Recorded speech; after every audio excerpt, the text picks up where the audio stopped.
Hello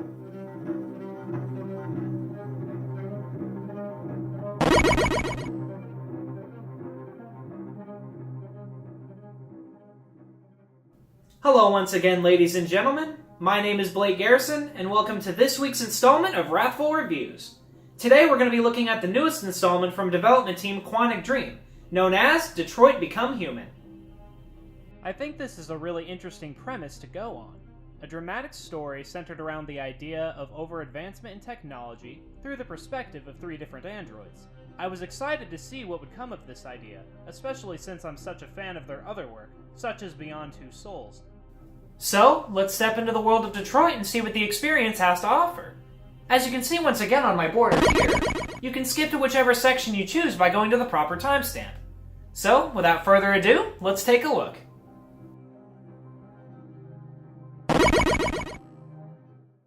While playing through a game such as this, it's important to know the experience will be 90% story with quick-time events and exploring scattered throughout.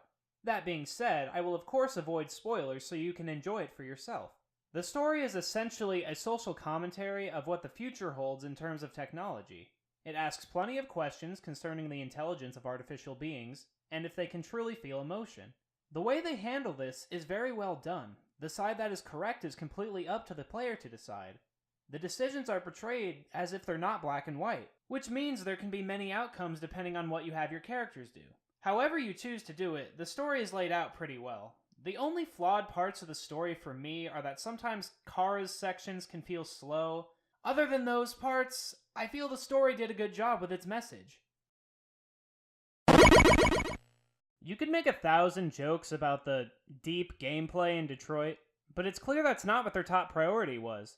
Games such as this are an interesting breed. In the grand scheme of things, it's really just an interactive movie.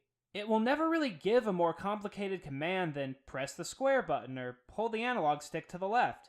However, the fun to be had comes from the decisions you make and how it affects the future choices. Psycho or pacifist, officer or deviant.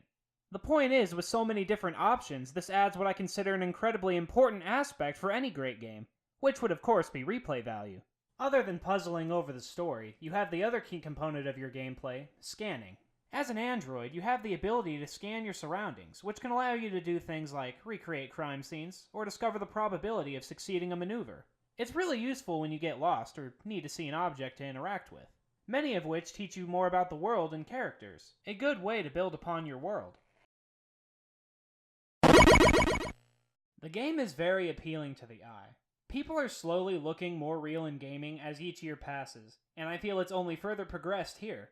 Through motion capture technology, the in-game characters' movements and facial features are more believable than ever before. The quality of in-game graphics are not just held to the people, however. The architecture and detail of the city environment are also well done, I feel. The entire look really gets you into how the setting would be in 2038. I can feel the life of the city behind many surfaces, little things you wouldn't even notice, such as children playing basketball in the corner during a Marcus chapter. Or the random bits of technology, such as the video books and vehicles. The controls are very simple, and I believe that is for the best. It may have more commands than other games of this genre, but I don't think it went overboard. You interact with the world by using the right thumbstick in accordance to an action. Some as simple as pointing it downwards, or others more complicated, such as performing a quarter circle motion. I personally don't find a problem with this. At least it doesn't just have you spam a single button the entire time. Well, okay, it does that, but at least there's more variety. The only complaints I've really heard about are some things with the basic motion commands that sometimes appear during QuickTime events, or other small interactions. And I have to say, I don't understand where they're coming from. In my personal playthrough, I never had any trouble doing motion commands. All it wants you to do is either move the controller upwards or sideways, a task I have not struggled to do. I don't know, maybe I've been getting lucky. Regardless, I feel it runs with some smooth control. I would consider Detroit Become Human to be a powerful message for our future. What does it hold for us? Who knows? But through the deep experience this title gives you, it'll definitely cause you to think, and I can always enjoy something to challenge our thinking. That's why on top of every compliment I've given thus far, I believe Detroit Become Human deserves a 9 out of 10. A rating above what a lot of people would say, but honestly, I would feel wrong to give it anything lower. Any big complaint I feel would just be nitpicking. It's a challenging, thought-provoking experience with beautiful graphics, mostly well-done acting, and an emotional soundtrack. There's really nothing else to say. My name is Blake Garrison, and thank you for watching. I'll see you next time.